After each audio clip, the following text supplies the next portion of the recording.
Assalamualaikum warahmatullahi wabarakatuh. Nama saya Anisyati Raisnaini dengan NIM 17056180019 dari kelas S1 Manajemen B 2018.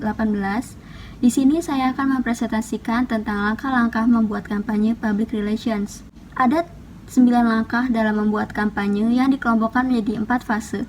Yang pertama, fase formative research, fase strategi, fase tactics, dan yang terakhir fase evaluative research. Yang pertama ada riset formative research, yaitu riset formatif yang dilakukan untuk memulai sebuah program. Riset program dilakukan untuk mendapatkan informasi tambahan yang diperlukan untuk mengarahkan pengambilan keputusan dalam perencanaan. Dalam fase ini terdapat 3 langkah. Yang pertama, analyzing the situation. Yang kedua, analyzing the organization. Dan yang ketiga, analyzing the public. Yang pertama adalah analyzing the situation, yaitu langkah pertama yang dilakukan untuk memperoleh reputasi dan mengenal dengan baik situasi yang terjadi di dalam dan di luar perusahaan. Situasi dapat bersifat negatif dan positif dan dapat diidentifikasikan sebagai hambatan atau peluang. Jika public relation melihat situasi dari sisi positif, ini dapat memberikan peluang atau kesempatan yang potensial kepada perusahaan dan publik. Walaupun perusahaan dalam posisi krisis, suatu halangan dapat menjadi peluang apabila masalah tersebut bukan berasal dari perusahaan itu sendiri. Analisa ini melibatkan perencana, klien, supervisor, key person, dan para pengambil keputusan dalam menggambarkan seluk-beluk peluang dan kemungkinan rintangan yang akan ada dalam sebuah perencanaan yang akan dikembangkan. Yang kedua adalah analyzing the organization, yaitu proses mempengaruhi audit public relations, yang artinya menganalisa kelebihan dan kekurangan yang dimiliki oleh perusahaan atau biasa disebut dengan analisis SWOT. Dalam menganalisa dipengaruhi oleh 3 aspek. Yang pertama, internal environmental, yang kedua, public perception, dan yang ketiga, external environment. Yang ketiga adalah analyzing the public, yaitu menganalisa publik, baik publik internal berupa karyawan, keluarga karyawan, manajemen, dan investor, dan juga publik eksternal berupa media, pemerintah, konsumen, masyarakat, dan LSM. Terdapat 4 kategori publik. Yang pertama customers, kedua producers, yang ketiga enablers, dan yang keempat limiters. Selain itu, terdapat key public. Mengetahui key public sebuah perusahaan atau organisasi dapat memudahkan perusahaan atau organisasi tersebut dalam memusatkan proses komunikasi. Key public dikategorikan menjadi 5. Yang pertama, non-public, yang kedua, latent public, yang ketiga, apathetic public, yang keempat, aware public, dan yang kelima, active public. Masuk ke fase kedua, yaitu fase strategi, yaitu perencanaan keseluruhan organisasi meliputi bagaimana organisasi tersebut menentukan apa yang ingin dicapai dan bagaimana keinginan tersebut akan tercapai. Dalam fase ini terdapat 3 step. Yang keempat adalah establishing goals and objective, yaitu fokus pada posisi puncak yang ingin dicapai organisasi untuk produk dan layanannya. Langkah ini membantu kita untuk membuat tujuan yang jelas, spesifik, terukur dalam menentukan apa yang ingin dicapai oleh organisasi. Establishing goals and objective terbagi menjadi 3. Yang pertama goals, yang kedua positioning, dan yang ketiga objektif. Yang kelima ada formulating action and response strategies. Dalam langkah ini, sangat baik mempertimbangkan langkah yang akan diambil pada situasi tertentu. Aksi komunikasi di sini dapat bersifat proaktif dan reaktif, tergantung pada kondisi tersebut atau situasi tersebut. Yang keenam, using effective communication. Sebelum menggunakan komunikasi yang efektif, public relation harus mengidentifikasi publiknya.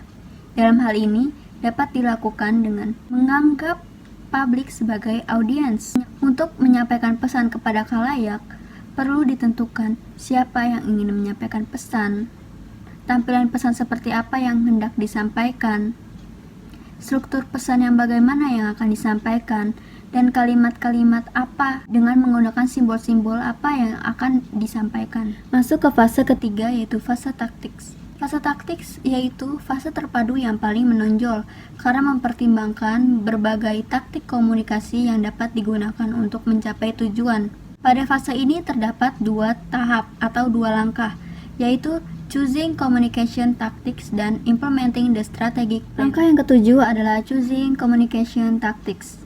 Ada 4 kategori pada langkah ketujuh ini. Yang pertama, interpersonal communication. Yang kedua, organizational media. Yang ketiga, news media. Yang keempat, advertising and promotional media. Langkah ke-8 adalah implementing the strategic plan, yaitu menentukan budget dan jadwal untuk mengimplementasikan program apa yang akan dijalani. Penentuan anggaran dapat dilakukan di awal proses perencanaan. Public Relation membagi anggaran menjadi 5 kategori. Yang pertama, personil. Yang kedua, material. Yang ketiga, media cost. Yang keempat, equipment and facilities. Dan yang kelima, administrative items. Yang keempat, fase evaluative research. Fase akhir ini adalah evaluasi dan penilaian. Pada fase ini, menentukan sejauh mana tujuan yang dinyatakan telah dipenuhi untuk melanjutkan kegiatan komunikasi. Yang ke-9 ada evaluating the strategic plan. Ini adalah mind maps untuk step 9, evaluating the strategic plan. Program evaluasi adalah pengukuran sistematis untuk sebuah proyek, program, atau kampanye tentang seberapa jauh tujuan yang hendak dicapai telah tercapai. Rencana penelitian ini mempertimbangkan 3 masalah. Yang pertama, kriteria yang digunakan untuk menentukan keberhasilan.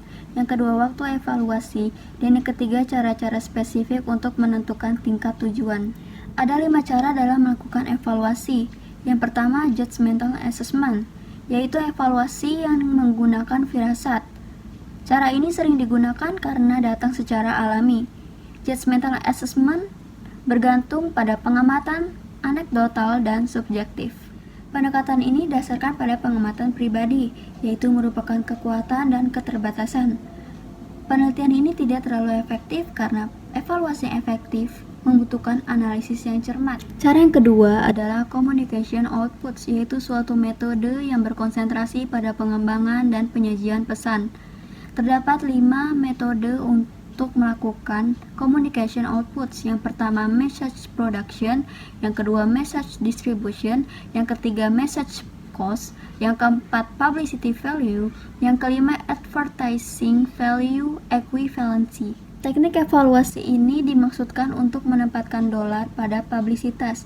Teknik ini memperlakukan yang bukan iklan seolah-olah adalah iklan. Yang ketiga ada evaluating awareness objective, yaitu evaluasi yang berfokus pada isi pesan yang mempertimbangkan berapa banyak orang yang menerima pesan, berapa banyak pesan yang mudah dipahami, dan seberapa banyak pesan yang mudah diingat. Ada 4 langkah umum untuk evaluating awareness objective. Yang pertama, message exposure, yang berfokus pada jumlah orang di publik kunci yang dikirimkan pesan. Yang kedua ada message content, yang berfokus pada informasi yang positif dan negatif, data yang salah, kesimpulan yang tidak beralasan, dan info yang kadaluarsa. Yang ketiga ada readability, yaitu mengidentifikasi dan menganalisis masyarakat yang akan dituju dan tingkat bahasa yang sesuai dengan mereka. Yang keempat ada message recall. Dalam metode ini, peserta dalam wawancara, survei, atau kelompok terpapar pada berita, program televisi, dan sebagainya. Kemudian mereka diwawancara untuk menentukan apa yang mereka ingat dari pesan tersebut. Cara melakukan evaluasi yang keempat adalah evaluating acceptance objective. Langkah ini mencatat pentingnya tujuan yang difokuskan pada dampak yang diinginkan, pada minat dan sikap atau penerimaan, dan pada pendapat dan perilaku atau tindakan. Ada 2 pendekatan umum untuk evaluating acceptance objective, yaitu yang pertama ada audience feedback. Audience feedback adalah langkah menghitung dan menganalisis reaksi sukarela dari audiens seperti jumlah klik pada halaman web, jumlah panggilan telepon dan surat, atau jumlah permintaan untuk informasi tambahan. Yang kedua ada benchmark study, yaitu studi yang memberikan dasar untuk membandingkan hasil program dengan standar. Studi ini dapat didasarkan pada tingkat awal minat atau sikap sikap positif, hasil dari program serupa oleh organisasi lain, hasil dari program yang sama selama tahun sebelumnya atau siklus, dan hasil industri atau hasil hipotetis dari program ideal. Yang kelima ada evaluating action objective. Dalam fase evaluasi proses perencanaan ini, pertimbangan yang cermat harus diberikan pada cara untuk mengukur tujuan tindakan ini. Ada 3 pendekatan evaluating action objective, yaitu yang pertama, audience participation. Angka-angka pada jumlah orang yang secara aktif merespon pesan umumnya mudah diperoleh. Angka kehadiran merupakan ukuran efektivitas publisitas dan promosi yang mendahului acara. Yang kedua ada direct observation of result. Cara paling sederhana untuk mengukur efektivitas tujuan tindakan adalah dengan pengamatan langsung. Dan yang terakhir, relative media effectiveness. Metode yang berkaitan dengan perilaku yang dihasilkan oleh media tertentu dibandingkan dengan yang lain. Sekian presentasi dari saya, kurang lebihnya mohon maaf. Wassalamualaikum warahmatullahi wabarakatuh.